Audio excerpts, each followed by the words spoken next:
آفتاب احمد خان شیرپاؤ ویلي دي چې په کورمه کې کېدونکې معاهدې ته عملي شکل ورکول پکار دي او ټولې لارې په ترجیحي بنیادونو کولول پکار دي چې د مریضانو مشکلات ختم شي. وایي چې پرورې میاشت کې د حیات خان شیرپاؤ برسی ده او په ښه انداز کې به ورله ټول انتظامات کولی شي.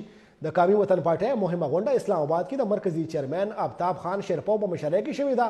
غونډه کې د خیبرپختونخواہ او په خاصه توګه د قومی امان او امان په صورتحال پخوانی گورنر خیبرپختونخواہ حیات خان شیرپاؤ د برسی دستورو په اړه خبرې اترې وشوې.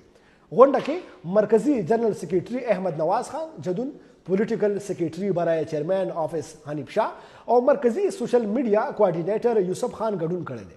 غونډې ته آفتاب احمد خان شیرپاؤ ویلي دي کورمه کې د پریکانو د امن په معاهدې لاسلیک کول د خوشحالۍ خبره ده او د دې سره به سیمه کې امن راشي. د قومي وطن پارټۍ مرکزي چئیرمین ویلي دي چې معاهدې ته په رسېدو ډېر زیات وخت ولګېدو، دا کار مخکې کول پکارو. دوی وایي چې اوس پکار ده چې په معاهدې عمل وشي او سیمه کې امن راشي. شیرپاؤ زیاته کړې ده چې کورمه کې ټولې لارې په ترجیحي بنیادونو کولول پکار دي او په خاصه توګه د مریضانو مشکلات حل کول پکار دي.